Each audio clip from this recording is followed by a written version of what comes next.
ফরিদপুরের ভাঙায় সেনা র্যাব পুলিশের ব্যাপক উপস্থিতি, দাঁড়াতে পারেনি বিক্ষোভকারীরা, যান চলাচল স্বাভাবিক। আসন পুনর্বহালে বাগেরহাটে মানববন্ধন। ট্রাইব্যুনালে হাসিনার বিরুদ্ধে দ্বিতীয় দিনের সাক্ষ্য দিচ্ছেন আমার দেশ সম্পাদক মাহমুদুর রহমান। দুপুরে সাক্ষ্য দেবেন এনসিপির আহ্বায়ক নাহিদ ইসলাম। চট্টগ্রাম বন্দরে সেবা খরচ বাড়ায় রপ্তানি ক্ষতিগ্রস্ত হওয়ার শঙ্কা, ভোক্তার ওপর চাপ পড়বে না দাবি বন্দর কর্তৃপক্ষের। টাঙ্গাইল রংপুর মহাসড়কের কাজে ধীরগতি, বেহাল সড়কে ঘটছে দুর্ঘটনা, মেয়াদ বাড়িয়েও শেষ হয়নি কাজ।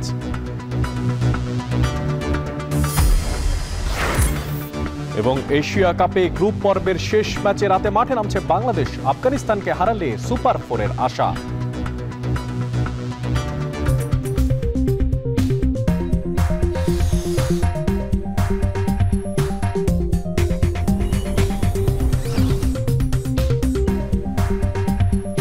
আমন্ত্রণ জানাচ্ছি সবাইকে এখন ঢাকায়। পুরো আয়োজনে আপনাদের সঙ্গে থাকছি আমি মশিউর অনেক। হেডলাইনে যেমনটি বলছিলাম, ফরিদপুরের ভাঙায় সংসদীয় আসন পুনর্বহালের দাবিতে আন্দোলন সহিংসতার পর আজ র্যাব, সেনা সদস্য, পুলিশের ব্যাপক উপস্থিতির কারণে মহাসড়কে দাঁড়াতে পারেনি বিক্ষোভকারীরা।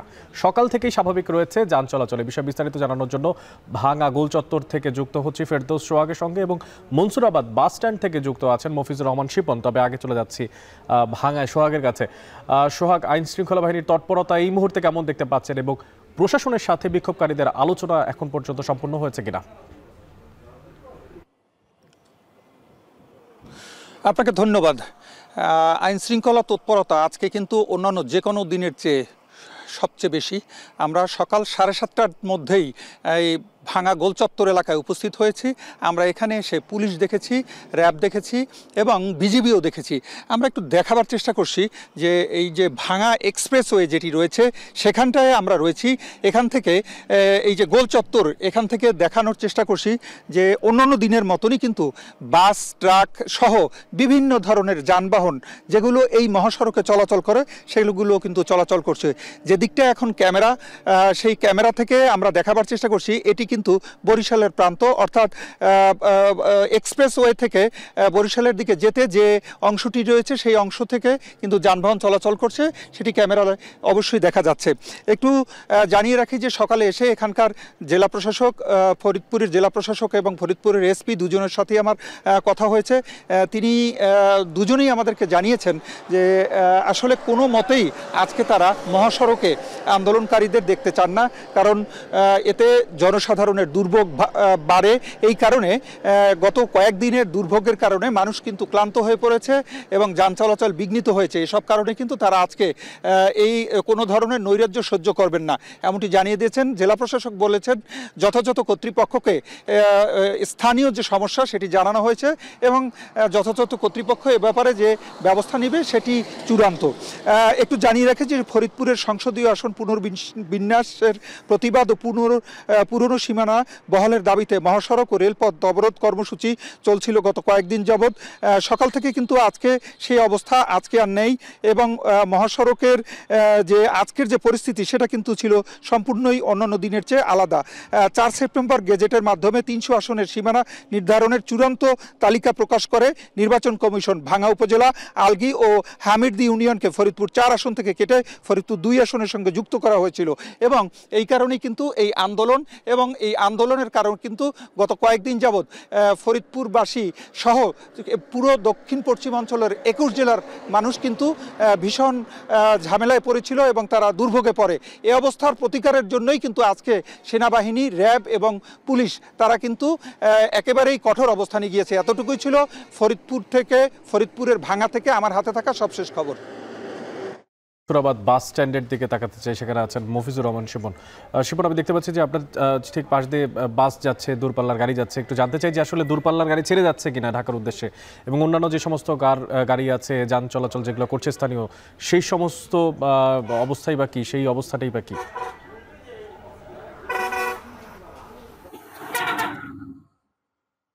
অনেক আপনি জানেন যে গত 6 দিন আজকে 7 দিন যাবত অবরোধের ডাক দিয়েছিল অবরোধকারীরা, অর্থাৎ যারা আসন পুনর্বিন্যাস দাবি করে আসছে নির্বাচন কমিশনের কাছে।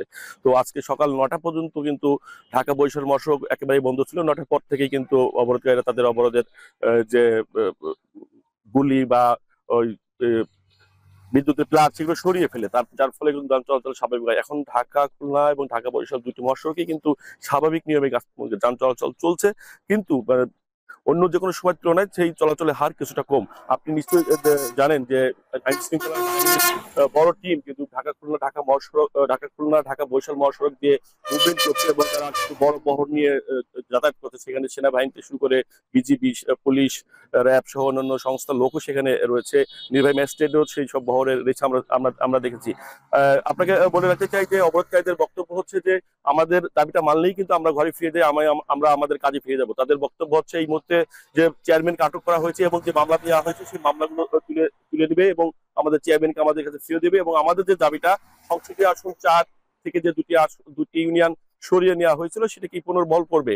তবে আপনাকে বলি যে জেলা প্রশাসক বলছে যে গতকালকে রাতে তারা কিন্তু নির্বাচন কমিশনের চিঠি পাঠিয়েছে সর্বশেষ অবস্থা ফরিদপুরে কি সেটা লিখে। অর্থাৎ তিনিও কিন্তু একরকম বলেছেন যে তার চিঠিতে উল্লেখ করেছেন যে পুনর্বলটাই হওয়াটা জরুরি অঞ্চলের জন্য, এমনটি জানিয়েছেন। অনেক এটা ছিল ফরিদপুরের সর্বশেষ খবর অবরোধের।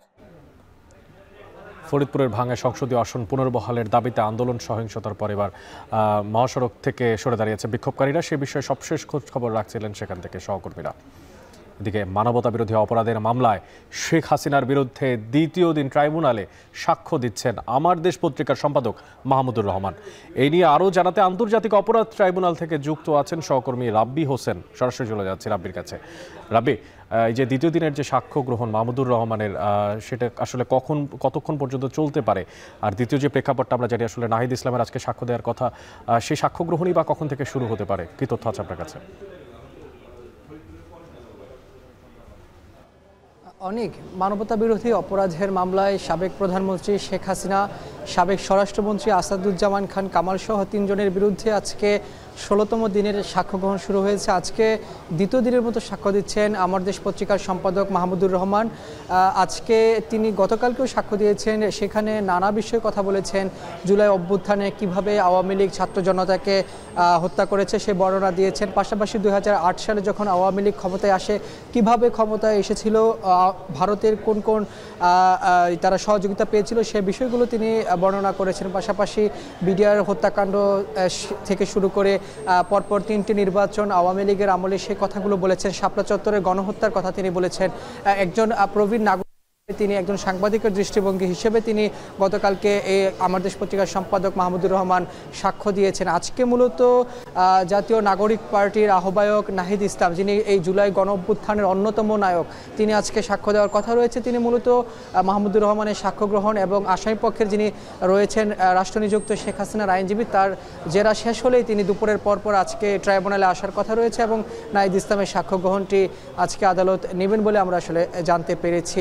পাশাপাশি এই যে মাহমুদুর রহমানের যে সাক্ষ্যগ্রহণ সেটি কতক্ষণ চলবে এটি বলা মুশকিল, কারণ সাক্ষ্যগ্রহণে অনেক কিছু নির্ভর করে। কারণ তিনি এর আগে তার যে জুলুম অত্যাচারের কথা তিনি বলেছেন, আওয়ামী লীগ আমলে দীর্ঘ 15 বছর তিনি নানা অত্যাচারের শিকার হয়েছেন, মামলার আসামি হয়েছেন। তাকে তার জবানবন্দিতে আমরা দেখেছি যে তিনি বলেছেন যে আয়নাঘরে তাকে বন্দি করে রাখা হয়েছিল। এই কথাগুলো তিনি উল্লেখ করেছেন। এবং আজকে যেহেতু নাহিদ ইসলামের সাক্ষ্য দেওয়ার কথা রয়েছে, সেখানে উঠে আসতে পারে জুলাই গণ অভ্যুত্থানে এই অভ্যুত্থান আন্দোলন দমাতে কারা কারা ভূমিকা পালন করেছিলেন, আওয়ামী লীগকে কারা সহযোগিতা পালন করেছেন, এই যে যারা এই বৈষম্য বিরোধী ছাত্র আন্দোলনে যারা সমন্বয়ক ছিলেন তাদেরকে কারা কারা চাপ প্রয়োগ করেছেন, কোনো অত্যাচার নির্যাতন যে করেছিলেন ডিবি অফিস থেকে শুরু করে, সেই বিষয়গুলো আজকে নাহিদ ইসলামের জবানবন্দিতে উঠে আসতে পারে তিনি যদি আজকে এসে এই জবানবন্দি দেন। পাশাপাশি এই যে জুলাই অভ্যুত্থানের পরবর্তী সময়ে আওয়ামী লীগ যখন পালিয়ে গিয়ে ভারতে অবস্থান নিয়েছেন, তারপরেও অনেক দেখেছি আমরা শেখ হাসিনা খোদ নিজেই নানা সময় বক্তব্য দিয়েছেন, উস্কানিমূলক বক্তব্য দিয়েছেন। একটি আদালত অবমাননার কারণে ক্ষমতাচ্যুত সাবেক প্রধানমন্ত্রী শেখ হাসিনাকে কিন্তু 6 মাসের কারাদণ্ড দিয়েছিল আন্তর্জাতিক অপরাধের ট্রাইব্যুনাল। এই বিষয়গুলো উঠে আসতে পারে এই নাহিদ ইসলামের সাক্ষ্য গ্রহণ। এবং এখন পর্যন্ত এই যে মাহমুদুর রহমানের দ্বিতীয় দিনের সাক্ষ্য গ্রহণ চলছে, সাক্ষ্য গ্রহণ যখন শেষ করবেন তখন আসামিপক্ষের আইনজীবী যিনি রয়েছেন অর্থাৎ রাষ্ট্রনিযুক্ত শেখ হাসিনার আইনজীবী তখন তিনি তাকে জেরা করবেন। পরবর্তীতে আমরা আরও বিস্তারিত জানাতে পারবো যে নাহিদ ইসলাম সাক্ষ্য দিলে কোন কোন বিষয়গুলো আজকে তার সাক্ষ্য গ্রহণে উঠে আসে। এই ছিল আমার কাছে আন্তর্জাতিক অপরাধ ট্রাইব্যুনাল থেকে সবশেষ খবর। আন্তর্জাতিক অপরাধ ট্রাইব্যুনাল থেকে শেখ হাসিনার মামলার সাক্ষ্যদানের সবশেষ খোঁজ খবর রাখছেন সহকর্মী রাব্বি হোসেন। রাজশাহী বিশ্ববিদ্যালয় ছাত্র সংসদ নির্বাচনের প্রচারণার দ্বিতীয় দিন আজ। মেঘ বৃষ্টি উপেক্ষা করেই ভোটারদের দ্বারে দ্বারে যাচ্ছেন প্রার্থীরা। আর অন্যদিকে চট্টগ্রামে আজ চাকসু নির্বাচনের ফর্ম তোলার শেষ দিন। আর সে বিষয়ে জানানোর জন্য আমাদের সাথে চট্টগ্রাম থেকে যুক্ত থাকবেন হচ্ছে শোয়েব রহমান এবং রাজশাহী থেকে যুক্ত আছেন রাকিব হাসান। তবে শুরুতে চলে যেতে চাই রাকিবের কাছে। রাকিব, প্রচারণায় কি ধরনের প্রতিশ্রুতি দিচ্ছেন প্রার্থীরা এবং সেইখানে তাদের যে ইশতেহার সেই ইশতেহারের ব্যাপারেও তারা কোনো ধরনের আগাম কোনো বার্তা দিচ্ছেন কিনা? অনেক আসলে রাজশাহী বিশ্ববিদ্যালয়ের যে প্রচারণার যে দ্বিতীয় দিন সেখানে কিন্তু চায়ের আড্ডায় বেশ জমে উঠেছে প্রচারণা। সকালের দিকটায় খানিকটা একটু কম প্রচারণা দেখা গেলেও আমরা কিন্তু এখন দেখছি যে বেলা যত বাড়ছে বিশ্ববিদ্যালয়ের বিভিন্ন এলাকায় কিন্তু যে প্রচারণা সেটি আসলে বাড়ছে এবং প্রার্থীদের সংখ্যা আসলে অনেক বেশি দেখতে পাচ্ছি। যেই জায়গাটা আসলে ইস্তেহারের কথা সেখানে আসলে প্রার্থীরা বলছেন যে শিক্ষার্থীদের আসলে আকাঙ্ক্ষাকে মাথায় রেখেই তারা তাদের ইস্তেহার সাজিয়েছেন এবং দীর্ঘদিন থেকে এখানে রাজনৈতিক যে সংগঠনগুলো রয়েছে শিক্ষার্থীদের সাথে নানা আন্দোলন সংগ্রাম এবং বিশ্ববিদ্যালয়ে যে সমস্ত ক্রাইসিসগুলো রয়েছে সেগুলোকে মাথায় রেখে কিন্তু তারা তাদের যে ইস্তেহার সেই জিনিসগুলোকে সাজিয়ে তারা বলছেন যে তারা যদি নির্বাচিত হতে পারেন, তারা যদি রাকসুতে আসেন তাহলে এই বিষয়টি নিয়ে তারা সমাধান করবেন। এমনকি আমরা আসলে বলতেও শুনেছি প্রার্থীদেরকে যে তারা বলছেন যে যেই রাকসুতে আসলে যে সহসভাপতি পদে আসলে নির্বাচন হয় কিন্তু সভাপতি পদেও আসলে নির্বাচন করার ভবিষ্যতে দাবি তারা তুলেছেন এবং সেই জায়গাটাই সেই বিশ্বাসযোগ্যতার জায়গাতেই আসলে রাকসুকে তারা প্রার্থীরা নিয়ে যেতে চান। তারা প্রত্যেকটি ভোটারের কাছে যাওয়ার চেষ্টা করছেন। প্রায় 24,000-এর বেশি ভোটার আছে এবং প্রত্যেকের কাছে যেতে তারা যেটি বলছেন যে খানিকটা বেগ পেতে হচ্ছে, কেননা রাজশাহী বিশ্ববিদ্যালয় যেহেতু পুরোপুরি আবাসিক নয়, যার কারণে বিশ্ববিদ্যালয়ের আশপাশের এলাকাগুলো নিয়ে অনেকগুলো মেস রয়েছে, ছাত্রাবাস রয়েছে। সেই মেস ছাত্রাবাসগুলোতেও কিন্তু তাদেরকে আসলে প্রচারণা করতে হচ্ছে। যেমন কিছুক্ষণ আগেই আমরা ছাত্র শিবিরের কাছ থেকে শুনছিলাম, তারা বলছিল যে যেহেতু এই সমস্ত জায়গায় যাওয়া যাচ্ছে না এবং এখানে অনেক পরিমাণ শিক্ষার্থী আছে, ছাত্রী আছে, ছাত্রীদের মেসগুলো নিয়ে তারা তাদের যে ছাত্রীরা আছেন বা প্রার্থী আছেন তাদেরকে দিয়ে আসলে সেটি কাভার করার চেষ্টা করছেন এবং এইভাবে কিন্তু খানিকটা বেগ পেতেও হচ্ছে তাদেরকে এই প্রচারণার ক্ষেত্রে। তবে রাজশাহী বিশ্ববিদ্যালয়ের এই যে প্রচারণা সেটা বেশ উৎসবমুখর এবং আমরা দেখছি যে একাডেমিক ভবনগুলো নিয়েও তারা যাচ্ছেন এবং হলগুলো নিয়েও যাচ্ছেন। এক্ষেত্রে আসলে যারা প্রার্থী আছেন সেই প্রার্থীরা তারা বলছেন যে আসলে এই ক্ষেত্রে তারা যে ইস্তেহারটি দিয়েছে বা ইস্তেহারগুলো তৈরি করছে সেটি শিক্ষার্থীদের সাথে কথা বলে সেটি সংশোধনও করে নিচ্ছেন এবং যেটি আসলে প্রয়োজন সেই বিষয়গুলো তারা মাথায় রাখছেন এবং প্রত্যেকের কাছে যাওয়ার চেষ্টা করছেন। তো অনেক রাজশাহী বিশ্ববিদ্যালয় থেকে এই ছিল আমার কাছে সর্বশেষ। এ পর্যায়ে একটু চাকসু নির্বাচনের দিকে তাকাতে চাই। চাকসু এবং হল সংসদ নির্বাচনের আজকে ফর্ম তোলার শেষ দিন, তো সে প্রসঙ্গে আমাদের সঙ্গে কথা বলার জন্য যুক্ত আছেন শোয়েব রহমান। শোয়েব, আমাদেরকে একটু জানাবেন যে এখন পর্যন্ত মনোনয়ন ফর্ম আসলে কতগুলো বিক্রি হয়েছে আর এই ফর্ম সংগ্রহ করতে ভিড় কেমন দেখতে পাচ্ছেন আজকের এই শেষ দিনটিতে এসে, কি তথ্য আছে আপনার কাছে?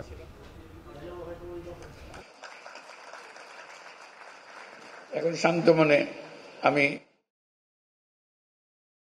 হচ্ছে যারা মনোনয়ন দিচ্ছেন তাদের, কারণ ব্যাপক চাপ শিক্ষার্থীদের। আমরা সকালে 9:30টায় মনোনয়ন বিক্রয় কার্যক্রম শুরু হয়। সকালের সেই সময়টাতে ঝুম বৃষ্টি ছিল, যে কারণে তো ওই সময়টাতে একটু ভিড় কম ছিল, কিন্তু বেলা বাড়ার সাথে সাথেই কিন্তু শিক্ষার্থীদের চাপ বাড়তে থাকে এবং সেই বিষয়টি আগেই আজ করতে পেরেছিল নির্বাচন কমিশন, যে কারণে আজকে কিন্তু এখানে তারা বাড়তি জনবল নিয়োগ করেছেন এবং বাড়তি জনবল নিয়োগের মাধ্যমে তারা এই চাপ সামাল দেওয়ার চেষ্টা করছেন এবং এরই মধ্যে কিন্তু আমরা দেখতে পাচ্ছি যে প্রতিটি বুথেই কিন্তু শিক্ষার্থীরা ভিড় করছেন এবং তাদের যে প্রত্যাশিত মনোনয়নপত্র সেটি তারা সংগ্রহ করছেন।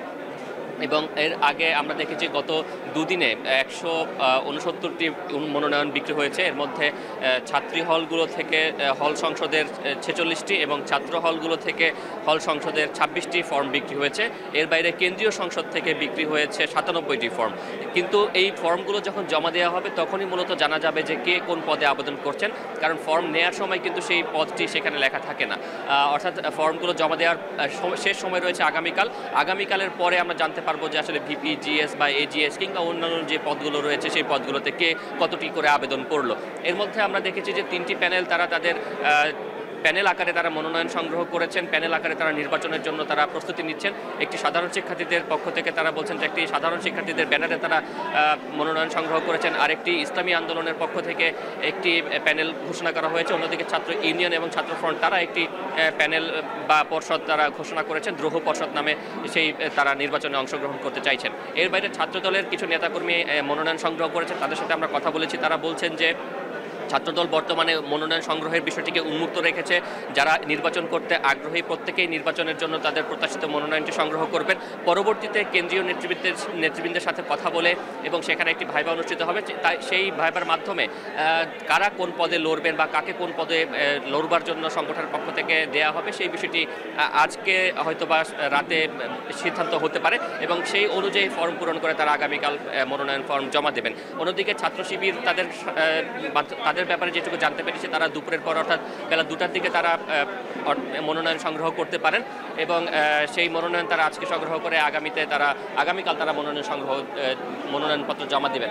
ছাত্রদল এবং শিবির দুটো পক্ষে বলছে যে তারা ইনক্লুসিভ একটি প্যানেল ঘোষণা করতে চান এবং সেই ইনক্লুসিভ প্যানেলে তারা নিজেদের সংগঠনের বাইরেও যারা শিক্ষার্থীরা রয়েছে তাদের ভাবমূর্তি ভালো সেই ধরনের প্রার্থীকে তারা তাদের প্যানেল থেকে নির্বাচনের জন্য মনোনয়ন দেবেন বা পদ ছেড়ে দেবেন, তেমন একটি আভাস কিন্তু আমরা পেয়েছি। তো সব কিছু মিলিয়ে নির্বাচনের যে আমেজ সেটি আসলে পুরোপুরি শুরু হয়ে গিয়েছে এবং চট্টগ্রাম বিশ্ববিদ্যালয়ের চাকসু ভবনের যে দোতলায় অস্থায়ী নির্বাচন কমিশন কার্যালয় স্থাপন করা হয়েছে সেখানে এক ধরনের উৎসবমুখর পরিবেশ বিরাজ করছে এবং প্রত্যেক শিক্ষার্থীর যে দাবি 36 বছর পরে যে নির্বাচন হতে যাচ্ছে সেটি যাতে সুষ্ঠু এবং নিরপেক্ষভাবে হয় সেই দাবি কিন্তু প্রত্যেকেই জানাচ্ছেন। অনেক রাকসু এবং চাকসু নির্বাচনের যেই নির্বাচনী আমেজ ক্যাম্পাসে দেখতে পাওয়া যাচ্ছে তার বিষয়ে সবশেষ খোঁজখবর রাখছিলেন রাকসুর নির্বাচনের সেই প্রেক্ষাপটে জানাছিলেন রাকিবুল হাসান এবং চাকসু নির্বাচনের সেখানে ছিলেন শোয়েব রহমান। কন্টেইনার হ্যান্ডেলিং ও জাহাজ বার্থিং সহ 56টি সেবার মূল্য গড়ে 40% বাড়ানো হলেও ভোক্তার ওপরে কোনো চাপ পড়বে না বলে দাবি করছে চট্টগ্রাম বন্দর কর্তৃপক্ষ। তবে বন্দর যারা ব্যবহার করছেন তারা বলছেন জাহাজ হ্যান্ডেলিং আর কন্টেইনার ওঠানো নামানো সহ বিভিন্ন সেবায় মূল্য কোনো ক্ষেত্রে 3 থেকে 4 গুণ পর্যন্ত বাড়ানো হয়েছে, যাতে করে রপ্তানি খাত ক্ষতিগ্রস্ত তো হবেই। এই নিয়ে প্রতিবেদন বানিয়েছেন হাজেরা শুইলি, চলুন দেখে আসি তা। বেশ কয়েক বছর ধরে ট্যারিফ বাড়ানোর তোড়জোড় ছিল চট্টগ্রাম বন্দরের। 2020 সালে হালনাগাদ ট্যারিফের প্রস্তাবনা দেয় বন্দরে নিযুক্ত আন্তর্জাতিক পরামর্শক প্রতিষ্ঠান। সম্প্রতি অর্থ ও নৌপরিবহন মন্ত্রণালয়ের অনুমোদনের পর রোববার দিবাগত রাতে 56টি সেবা খাতে গড়ে 40% পর্যন্ত মূল্য বাড়িয়ে নতুন ট্যারিফের প্রজ্ঞাপন জারি করে চট্টগ্রাম বন্দর কর্তৃপক্ষ, যা কার্যকর হচ্ছে সোমবার থেকে। তবে একযোগে এত ট্যারিফ বাড়ানোয় ক্ষোভ প্রকাশ করেন বন্দর ব্যবহারকারীরা। সবচেয়ে বেশি সেবার মূল্য বেড়েছে কন্টেনার ওঠানো নামানো, পরিবহন, টাগবোট সার্ভিস ও পাইলট চার্জ, জাহাজ ভিড়ানো ও ক্রেন চার্জ। কোনো সেবার মূল্য 3 থেকে 4 গুণ বাড়ানো হয়েছে অভিযোগ করে শিপিং এজেন্টরা বলছেন, ট্যারিফ বেশি হলে জাহাজ ও কন্টেনার ভাড়া বাড়ায়, আমদানি ও রফতানিতে খরচ বাড়বে। বন্দর ব্যবহারকারী আছি যাতে করে এই ধরনের মাসুলগুলো যেন বৃদ্ধি না করা হয়। এই ধরনের মাসুল বৃদ্ধি করা মানে আপনার জাহাজ ভাড়া এবং জাহাজের উপরে যে পণ্য পরিবহন করা হবে সেগুলোর কিন্তু ব্যয় বৃদ্ধি হবে। তো এই বিষয়গুলো বিবেচনায় আনা উচিত ছিল। তো আমরা গ্যাজেটটা পেয়েছি, আমাদের সাথে যে আলোচনা ছিল সেই আলোচনায় আমরা সর্বশেষ বলেছিলাম যদি একেবারেই বাড়াতে হয় 10 থেকে 15% ঊর্ধ্বে যেন বাড়ানো না হয়। তবে আমরা আজকে গ্যাজেট দেখলাম এবারে যে তারা 41% পর্যন্ত বৃদ্ধি করেছে। তবে এখন পর্যন্ত আমরা পুরোপুরি হিসাবটা করি নাই, কোনো ক্ষেত্রে দেখা যাচ্ছে যে আরও অনেক বেশি কিন্তু তারা বৃদ্ধি করেছে। তো যেই বৃদ্ধিটাই করুক আলটিমেট কিন্তু আমাদের যারা ভোক্তা পর্যায়ে আছে আমাদের আমদানিকারক রপ্তানিকারকের উপরে দিয়ে এটা বর্তাবে। হালনাগাদ ট্যারিফে মুরিং ও হ্যাচ চার্জ সহ কয়েকটি সেবায় চার্জ আরোপ করা হয়, যা আগে ছিল না। ব্যবসায়ীরা বলছেন সম্প্রতি বেসরকারি ডিপোগুলো ট্যারিফ বাড়িয়েছে 45%। এর সাথে নতুন করে যুক্ত হলো বন্দরের সেবার মূল্য, যা রফতানি খাতকে চ্যালেঞ্জে ফেলবে। বায়াররা যে কস্টটা যাবে, আমার কস্ট যেটা তো আমি বায়ারের সাথে অ্যাড করব। বায়ার শ্রীলঙ্কা বা ইয়েতে চলে যাবে, কিছু অর্ডার চলে যাবে কস্ট বাড়লে, কারণ এ তো এখানে আসতে হবে, তার কোনো বাধ্যবাধকতা নেই, তার জন্য সারা পৃথিবী খোলা। এই জন্য আমাদেরকে শুধু দাম বাড়ালে হবে না, দেশের ইকোনমি সাস্টেন করার জন্য, রপ্তানি প্রবৃদ্ধির জন্য, বৈদেশিক মুদ্রা সঞ্চয়ের জন্য ওটাও মাথায় রাখতে হবে। বন্দর কর্তৃপক্ষ বলছে 1986 সালের পর 5টি ছাড়া আর কোনো খাতে ট্যারিফ বাড়েনি। বিনিয়োগ ও পরিচালন ব্যয় বাড়ায় ট্যারিফ বাড়ানো হয়েছে। প্রতি কেজিতে মাসুল বেড়েছে 12 পয়সা করে, যাতে নিত্যপণ্যের দাম বাড়বে না।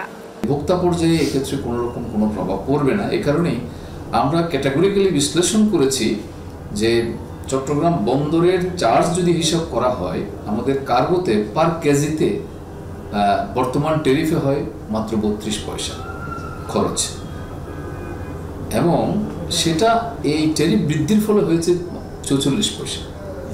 তার মানে মাত্র 12 পয়সা বেড়েছে পার কেজিতে। তো এটা আমার মনে হয় যে ভোক্তাদের জন্য এটা এই 12 পয়সা বেশি দেওয়ার কোনো বিষয় না। সমুদ্র পথে 99% কন্টেইনার পরিবহন হয় চট্টগ্রাম বন্দর দিয়ে। নতুন মাসুল কার্যকর হওয়ায় প্রতিটি 20 ফুট কন্টেইনারে বাড়তি দিতে হবে গড়ে 4,395 টাকা। সব মিলিয়ে কন্টেইনার প্রতি গড়ে মাসুল দিতে হবে 16,243 টাকা। হাজারা শিউলি, এখন চট্টগ্রাম। দেশের মঙ্গলের জন্য নিজেদের মধ্যে ভেদাভেদ ভুলে সবাইকে ঐক্যবদ্ধ থাকার আহ্বান জানিয়েছেন প্রধান উপদেষ্টা ডক্টর মোহাম্মদ ইউনূস। সকালে দুর্গাপূজার প্রস্তুতি উপলক্ষে ঢাকেশ্বরী মন্দিরের পরিদর্শন করে তিনি এই কথা বলেন। যত ধর্মীয় পার্থক্য থাকুক, মতের পার্থক্য থাকুক, যত রকমের পার্থক্যই থাকুক, রাষ্ট্র আমাদের প্রতি কোনো পার্থক্য করতে পারবে না। রাষ্ট্র দায়িত্ববদ্ধ সবাইকে সমান মর্যাদা দেওয়ার জন্য, সে যেই হোক, সে যে ধর্মে বিশ্বাস করুক, যেই মতবাদে বিশ্বাস করুক, তার ধন অসীম ধনের অধিকারী হোক অথবা নিঃস্ব হোক, রাষ্ট্রের কাছে সে একজন নাগরিক। মেয়াদ বাড়িয়েও শেষ হয়নি সাসেক 2 প্রকল্পের টাঙ্গাইলের অংশের কাজ। মহাসড়কের বেহাল দশায় ঘটছে দুর্ঘটনা, আর যানজট যেন নিত্যদিনের সঙ্গী। আর এতে করে ভোগান্তিতে পড়ছে মহাসড়ক ব্যবহারকারীরা।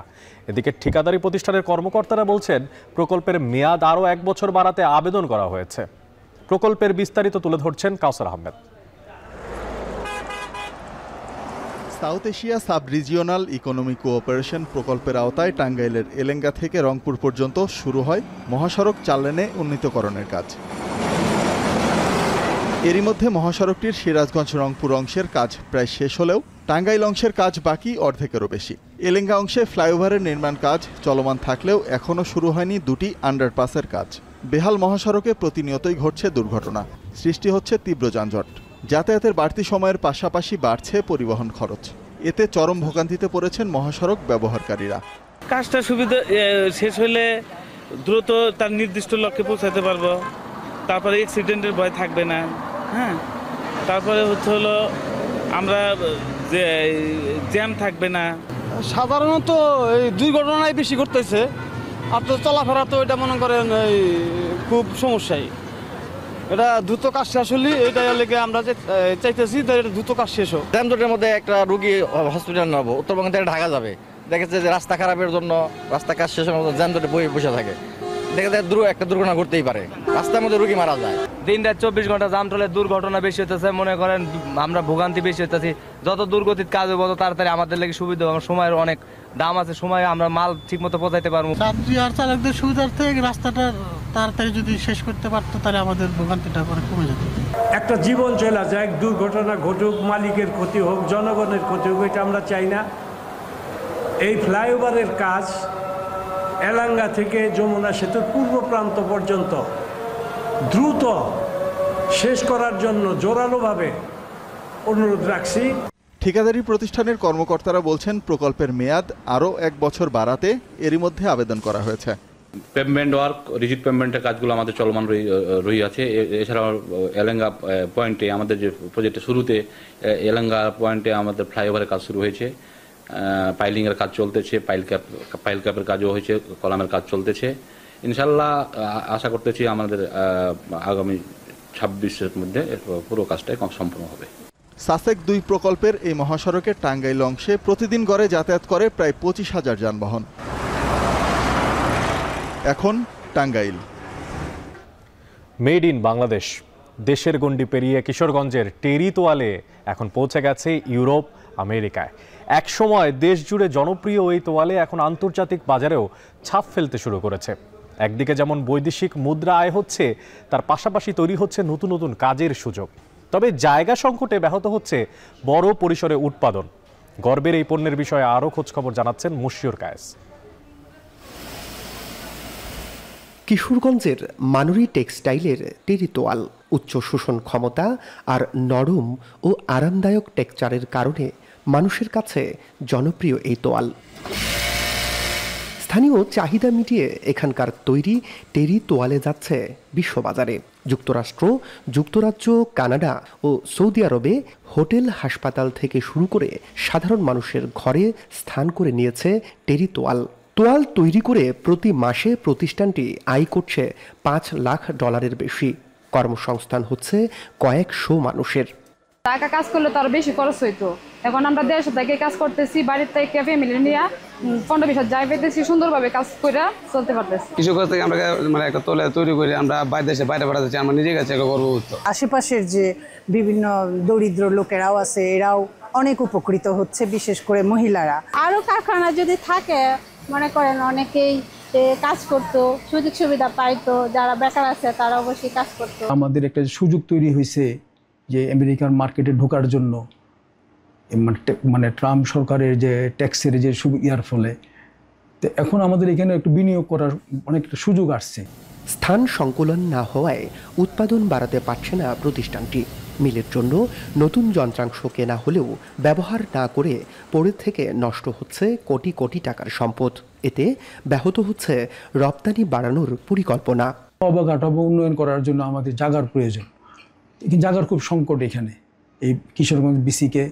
অথচ আপনারা ঘুরলে দেখবেন যে অনেক জায়গা খালি আছে, কিন্তু এখানে কোনো অবকাঠামো নাই। বিসিকের কাছে অনেকবার আমি গিয়েছি যে আমাকে জায়গার ব্যবস্থা করে দেন, তারা বলছে যে প্লট খালি নাই। আর শিগগিরই খালি প্লট থেকে মানুরি মিলসকে প্লট বরাদ্দ দেওয়া হবে বলে জানালেন বিসিকের এই কর্মকর্তা। আমাদের রুগ্ন বন্ধ শিল্প যে এলএসি মিটিংয়ে উঠলে কোনো প্লট তো খালি নাই, যদি ওইখানে মিটিংয়ের ব্যবস্থা হয় তারপরে খালি হলে উনি প্লট পাবে। 2009 সালে কিশোরগঞ্জের বিসিক শিল্পনগরীতে মানুরি টেক্সটাইল মিলস গড়ে তোলেন সদর উপজেলার কলাপাড়া গ্রামের একেএম মাহফুজুর রহমান বাপ্পি। সরকারি সহযোগিতা পেলে কর্মসংস্থান ও রপ্তানি দুটোই বাড়বে বলে আশা করছেন তিনি। কিশোরগঞ্জেই এখন তৈরি হচ্ছে বিশ্বমানের টাওয়াল, যা বিদেশে রপ্তানি করে আয় হচ্ছে প্রচুর বৈদেশিক মুদ্রা, বাড়ছে কর্মসংস্থান। বিশ্ববাজারে এর ব্যাপক চাহিদা থাকা সত্ত্বেও শুধুমাত্র জায়গা সংকুলানে পিছিয়ে আছে এই প্রতিষ্ঠানটি। মশিউর কায়েস, এখন কিশোরগঞ্জ। কুমিল্লা লালমাইয়ে রেল লাইনের পাশ থেকে দুলাল হোসেনের মরদেহ উদ্ধারের পর এই ঘটনায় জড়িত 7 জনকে গ্রেফতার করেছে র্যাব। সকালে এক সংবাদ সম্মেলনে র্যাব জানায়, কুমিল্লা রেল লাইনের পাশ থেকে ক্ষতবিক্ষত অবস্থায় এক যুবকের মরদেহ উদ্ধারের পরেই পুলিশের পাশাপাশি র্যাবও তদন্ত শুরু করে।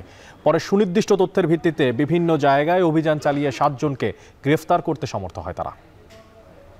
ফাতেমার বাসায় যায় দুলাল ভিকটিম, তখন আগে থেকে পরিকল্পিত ছিল যে তাকে ঘুমের ওষুধ খাইয়ে তাকে অচেতন করা হবে এবং সে লক্ষ্যে এই ভিকটিমের হাশেমের স্ত্রী ফাতেমা তাকে 4টি শরবতের মধ্যে 4টি ঘুমের ওষুধ খাইয়ে তাকে অচেতন করে ফেলে।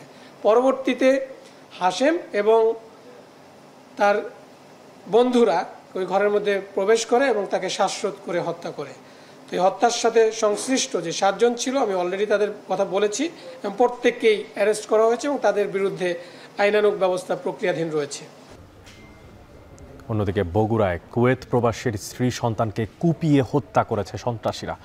আর এই সময় বাড়িতে না থাকায় প্রাণে বেঁচে যায় একমাত্র কলেজ পড়ুয়া মেয়ে ইলা। গতরাতে শিবগঞ্জ উপজেলার সদুল্লাপুর এলাকায় এই হত্যাকাণ্ড হয়। পুলিশ জানায় রাতে খাবার খেয়ে ঘুমিয়ে পড়েন কুয়েত প্রবাসী ইদ্রিস আলীর স্ত্রী রানী বেগম ও তার ছেলে এইচএসসি প্রথম বর্ষের শিক্ষার্থী ইমরান। মধ্যরাতে কোনো এক সময় তাদের কুপিয়ে হত্যা করা হয় বলে জানিয়েছে প্রতিবেশীরা। সকালে খবর পেয়ে ঘটনাস্থলে পৌঁছে মরদেহ উদ্ধার ও হত্যার কারণ অনুসন্ধানের চেষ্টা করে পুলিশ। এদিকে বাড়ির মালিক কুয়েত প্রবাসী হওয়ায় মূল্যবান সম্পদের লোভে দুর্বৃত্তরা এই হত্যাকাণ্ড ঘটাতে পারে বলে প্রাথমিকভাবে ধারণা করছে এলাকাবাসী।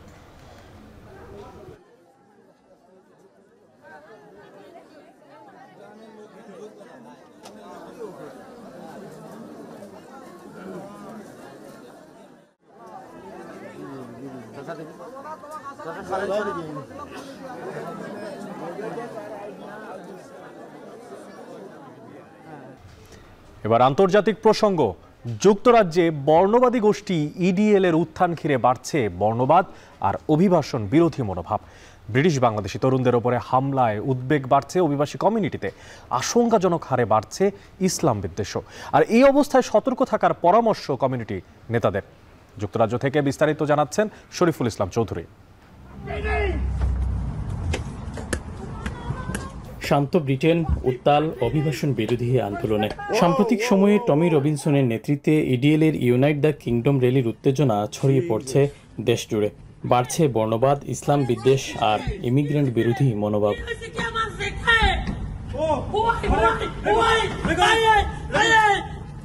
লন্ডনের হিথ্রো এলাকায় বাংলাদেশি তরুণ ইখতিয়ার মৃধা তার মায়ের হিজাব নিয়ে এক শ্বেতাঙ্গ বর্ণবাদী মন্তব্যের প্রতিবাদ করলে হামলার শিকার হন। গত 10 সেপ্টেম্বর সন্ধ্যায় আশফোর্ডের চার্চ রোডে এ ঘটনা ঘটে। সেদিন হিথ্রো বিমানবন্দর থেকে মা ও ছোট ভাইকে নিয়ে গাড়ি চালিয়ে পূর্ব লন্ডনের বাসায় ফিরছিলেন তিনি। কিন্তু আমি এটা ইগনোর করি নাই। আমি দূর থেকে শুনেছি, তখন যে আমি লোকটাকে কনফার্ম করে আমি বললাম যে what you said was really wrong and you really need to apologize. তো আমি তাকে মাফ চাইতে বললাম। সে আমাকে ইগনোর করে সে তার নিজের গাড়িতে গেল, আমাকে ফলো করে তার গাড়ি থেকে ইয়াতে নিয়ে আসছে। গাড়ি থেকে একটা বেসবল ব্যাট বের করে আমাকে স্ট্রেপ হিট করা শুরু করেছে। আমাকে থ্রেড দেয় নাই, স্ট্রেপ লাইক মারা শুরু করেছে। 10-12টা মারা আমার মাথায় হিট পড়েছে। এ ঘটনায় জড়িত শ্বেতাঙ্গ বাবা ও ছেলেকে গ্রেপ্তার করেছে পুলিশ। ইসলাম বিদ্বেষের শিকার নাহিদা আক্তার জানান, এ ঘটনায় তিনি ও তার পরিবার আতঙ্কিত। আমি এখন নিজে অনেক আতঙ্কে আছি, যেহেতু আমার ছেলেরা এখন বাইরে যাওয়া লাগবে, ওরা পার্ট টাইম জব করে। তারপর আমি এখনো আজকে 3 দিন হয়ে গেছে, আমি এখনো স্বাভাবিক হইতে পারছি না। ইসলামোফোবিয়া পর্যবেক্ষণকারী সংস্থা টেলমামার তথ্য অনুযায়ী অতি ডানপন্থীদের উত্থানের ফলে গেল 2 বছরের তুলনায় মুসলিম বিদ্বেষ বেড়েছে 72%।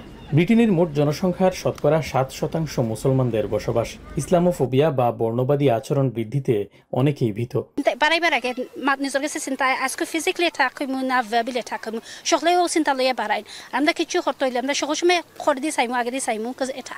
মুসলমানরা কোথাও পৃথিবীর অন্যান্য কোনো ধর্মের বিরুদ্ধে কখনোই কোনো কথা বলেন নাই।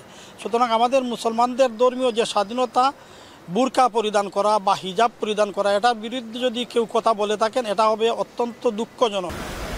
জাতিগত বিদ্বেষ, বর্ণবাদ ও ধর্মীয় সহিষ্ণুতা আর ডানপন্থী শক্তিগুলোর নিয়মিত রসদ যোগানে ব্রিটেন জুড়ে আশঙ্কাজনক হারে বাড়ছে ইসলাম বিদ্বেষ। হুমকির মুখে ব্রিটেনের প্রায় 4 মিলিয়ন মুসলিম।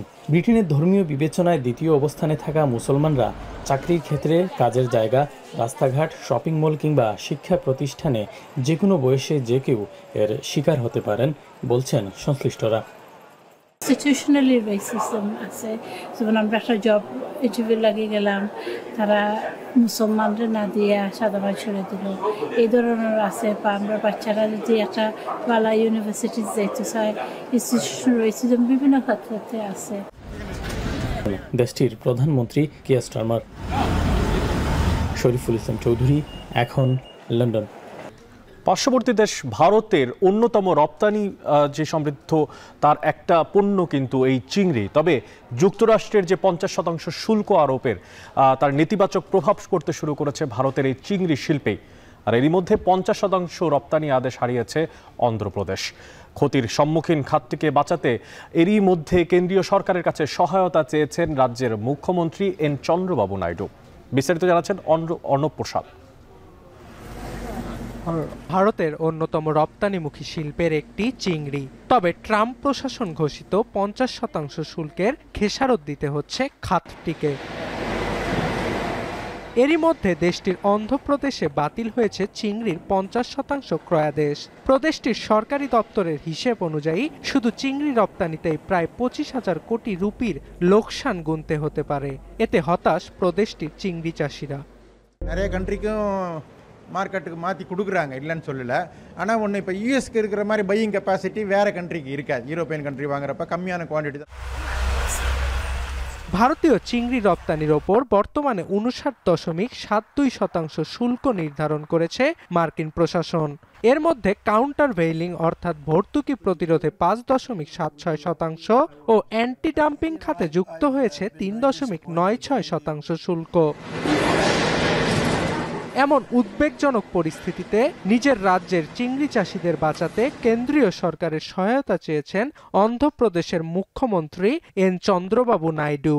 এ লক্ষ্যে ভারতের কেন্দ্রীয় অর্থমন্ত্রী নির্মলা সীতারমণ, বাণিজ্য ও শিল্পমন্ত্রী পীযূষ গোয়াল ও মৎস্যমন্ত্রী রাজীব রঞ্জন সিংহের কাছে ভিন্ন ভিন্ন চিঠি লিখেছেন তিনি।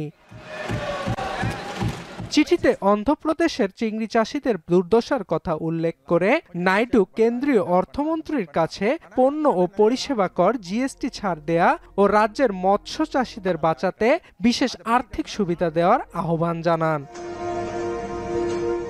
ভারতের মোট চিংড়ি রপ্তানির প্রায় 80% সরবরাহকারী অন্ধ্রপ্রদেশ। এছাড়া দেশটির মোট সামুদ্রিক পণ্যের 34% রপ্তানি হয় অন্ধ্রপ্রদেশ থেকে, যার বার্ষিক রপ্তানি মূল্য প্রায় 21,246 কোটি রুপি। অন্ধ্রপ্রদেশের প্রায় 2.5 লাখ পরিবার প্রত্যক্ষ ও পরোক্ষভাবে এই মাছ চাষের ওপর নির্ভরশীল। ভারতের বাণিজ্য মন্ত্রণালয়ের ওয়েবসাইট অনুযায়ী 2022-23 অর্থ বছরে চিংড়ি ও সামুদ্রিক পণ্য রপ্তানি করে ভারত 63,969 কোটি রুপি আয় করেছিল। তবে ট্রাম্পের অতিরিক্ত শুল্ক আরোপের সবচেয়ে বেশি ক্ষতিগ্রস্ত খাতের তালিকায় এখন সম্ভাবনাময় চিংড়ি। অর্ণব প্রসাদ, এখন বিশ্ব। নেপালে জেনজি আন্দোলনে নিহতদের শহীদ ঘোষণা করে তাদের পরিবারকে নগদ অর্থ সাহায্য দেওয়ার সিদ্ধান্ত নিয়েছে দেশটির অন্তর্বর্তী সরকার। স্থানীয় সময় সোমবার অনুষ্ঠিত মন্ত্রিসভা বৈঠকে নবনিযুক্ত স্বরাষ্ট্রমন্ত্রী ওম প্রকাশ আরজাল জানান, নিহতদের পরিবারকে 1 মিলিয়ন রুপি করে দেওয়া হবে।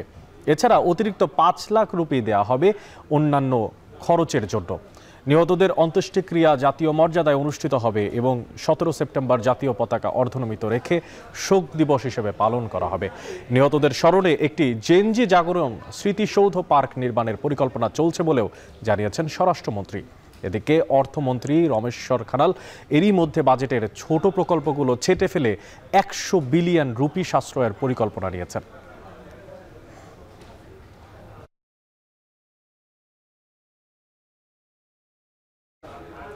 অন্যদিকে যুক্তরাষ্ট্রের সংবাদ মাধ্যম নিউ ইয়র্ক টাইমসের বিরুদ্ধে $1,500 কোটি ক্ষতিপূরণ চেয়ে মানহানির মামলা করার ঘোষণা দিয়েছেন মার্কিন প্রেসিডেন্ট ডোনাল্ড ট্রাম্প। সামাজিক যোগাযোগ মাধ্যম ট্রুথ সোশ্যালে দেয়া এক পোস্টে বিষয়টি নিশ্চিত করেছেন ট্রাম্প নিজেই। তবে ঠিক কোন অভিযোগের ভিত্তিতে নিউ ইয়র্ক টাইমসের বিরুদ্ধে মামলা করবেন সেই বিষয়ে বিস্তারিত তিনি এখনও জানাননি। ওয়াশিংটন জানিয়েছে ফ্লোরিডার আদালতে দায়ের করা হবে এই মামলা, যদিও এই বিষয়ে নিউ ইয়র্ক টাইমস এখনও কোনো প্রতিক্রিয়া দেখায়নি। এর আগেও মার্কিন আরেক সংবাদ মাধ্যম ওয়াল স্ট্রিট জার্নাল ও এবিসি নিউজের বিপক্ষে মানহানি মামলা করেন ট্রাম্প।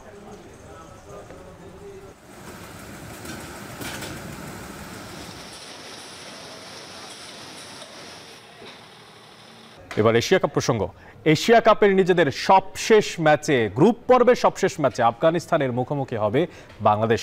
শ্রীলঙ্কার কাছে বড় হারের পর আপাত দৃষ্টিতে টুর্নামেন্ট থেকে এক প্রকার ছিটকেই গিয়েছে বলা যায় টাইগাররা। তবে কাগজে কলমে সুপার 4-এ ওঠার ক্ষীণ সম্ভাবনা কিন্তু এখনও রয়ে গেছে। আর সেজন্য আফগানিস্তানকে শুধু হারালেই চলবে না, লিটনদের ভাগ্য নির্ভর করবে শ্রীলঙ্কা আফগানিস্তান ম্যাচের ওপরেও। বিস্তারিত জানাচ্ছেন আরিফুল সাহাব। আমাদের মেইন লক্ষ্য চ্যাম্পিয়ন হওয়া, আর আমরা স্টেপ বাই স্টেপ ভালো খেলে আমরা ভালো একটা টুর্নামেন্ট খেলা। চ্যাম্পিয়ন হওয়ার স্বপ্ন নিয়ে এশিয়া কাপে যাত্রা, কিন্তু গ্রুপ পর্বের মাঝপথেই টুর্নামেন্ট থেকে ছিটকে পড়ার শঙ্কায় বাংলাদেশ।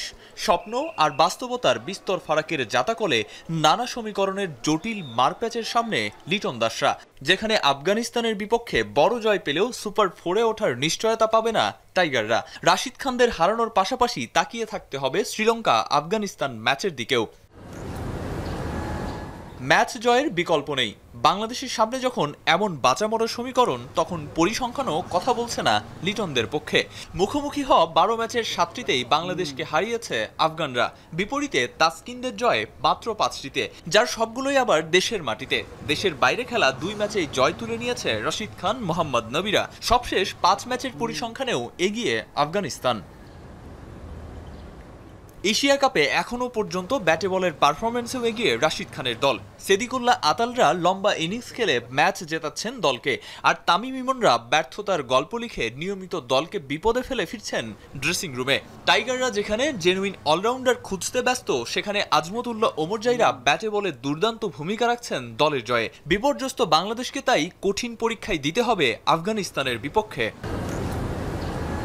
2016 সালে এশিয়া কাপের টি-20 ফরম্যাটে ফাইনাল খেলেছিল বাংলাদেশ। তবে 2022 সালে গ্রুপ পর্ব থেকেই বিদায় নেওয়ার পর চলতি আসরেও একই ফলাফলের পুনরাবৃত্তির দ্বারপ্রান্তে লিটনরা। আরিফুল ইসলাম সাহাব, এখন। সময় হলো এই ঘন্টার সংবাদ শেষ করার, তবে যাওয়ার আগে শিরোনামগুলো জানিয়ে দিচ্ছি আরও একবার।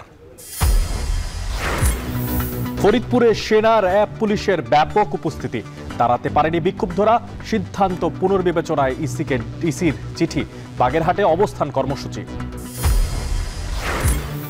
কোনো ধর্মকেই আলাদাভাবে দেখার সুযোগ নেই রাষ্ট্রের, বললেন প্রধান উপদেষ্টা। দুর্গাপূজার প্রস্তুতি দেখতে ঢাকেশ্বরী মন্দিরে ডক্টর ইউনূস। ট্রাইব্যুনালে হাসিনার বিরুদ্ধে দ্বিতীয় দিন সাক্ষ্য দিচ্ছেন আমার দেশ সম্পাদক মাহমুদুর রহমান। দুপুরে সাক্ষ্য দেবেন এনসিপির আহ্বায়ক নাহিদ ইসলাম। চট্টগ্রাম বন্দরে সেবা খরচ বাড়ায় রপ্তানি ক্ষতিগ্রস্ত হওয়ার শঙ্কা, ভোক্তার উপরে চাপ পড়বে না বলে দাবি বন্দর কর্তৃপক্ষের। এবং এশিয়া কাপে গ্রুপ পর্বের শেষ ম্যাচে রাতে মাঠে নামছে বাংলাদেশ, আফগানিস্তানকে হারালে সুপার 4-এর আশা।